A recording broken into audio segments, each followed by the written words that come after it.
many test kits are there tonight in Australia?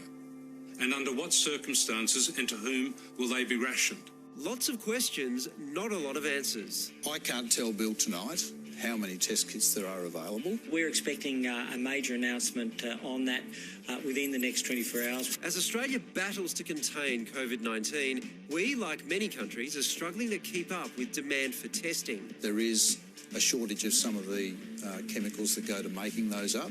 On Friday, the Chief Medical Officer wrote to GPs warning of backlogs and shortages in kits across some parts of the country, urging them to limit tests strictly to those who meet the criteria. You need to get tested if, one, you're unwell enough that you have either a fever or a respiratory tract infection, a cough or shortness of breath that you can't explain.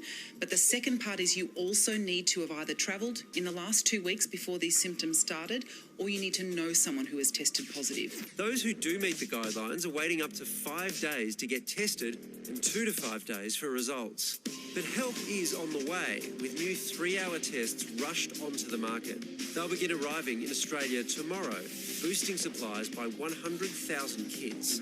The numbers are constantly evolving, but so far, Australia has tested more than 50,000 people. We are testing at one of the highest rates of any country in the world, remembering that some of those countries, such as South Korea, have over 8,000 cases where we have under 400. The government says it's looking into new mass testing procedures and the manufacturing of supplies on Australian soil. We are looking at production for test kits, so as we're not just relying on international sources. So is Australia's testing where it should be to contain the spread of COVID-19?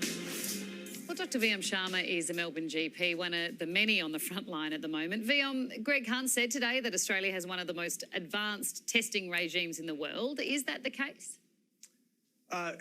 It's a really bizarre thing to say, just a couple of days after GPs around the country got an email saying, hey, we're running out of test kits and reagents and masks and swab sticks, so please limit your testing. And it's a bizarre thing to say. Now, I have to kind of give the Australian government credit to some extent. We have actually done a lot of testing, but the reality is we are short on resources. And despite the fact that Greg Hunt in his very recent press releases just said that we're getting in a lot more test kits, the reality is we will not be able to test everyone we want to test, and we are going to be faced with a reality where there's going to be a lot of people with cold and flu symptoms, some of whom we will test because we have more capacity, a lot of whom we will not be able to test. And people really need to get the right message here about why that's okay, and more importantly, what they need to do. So what will you be telling your patients in the coming weeks? So what I'll be telling my patients who've got respiratory symptoms is that it's possible that you have coronavirus, and for those of whom I can't test in, I'll be saying that's okay that you don't know. What you need to do, however, is understand that for mild or moderate patients who have mild or moderate symptoms, regardless of which of the two diagnoses it is, coronavirus or common cold and flu and cough, the treatment's going to be the same. You stay at home, you rest. It's what we call supportive treatment. And most importantly, what you need to do is quarantine. What we are trying to do is stop hundreds of thousands of people dying and bring down the number of deaths into the tens of thousands. And that relies entirely on patients not going out just because they kind of feel this is probably just a normal cold or flu, because they can. And I know it's a big ask to people that we can't even sometimes guarantee that it is coronavirus, but this is the world we live in, and we need to start thinking as a community, not as an individuals. But how would that work? Because if I came into you, for example, as a patient and you said, look, you might have cold and flu symptoms or it might be corona, we don't know, but go home and self-isolate. Isn't it about the people that I've been with that need to know whether it's corona or just a simple cold? Well, this is the thing. So we do need to test as much as possible as we can. So some of these people, I imagine, as the criteria changes, we will try to test. Maybe you will get a test.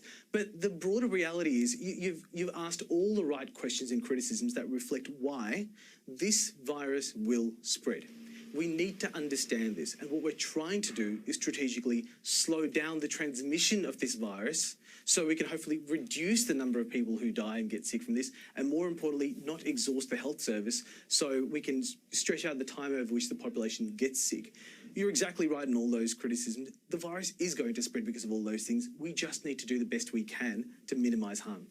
Right, Vyom, thank you so much and good luck with it all. I'll need it. Thank you.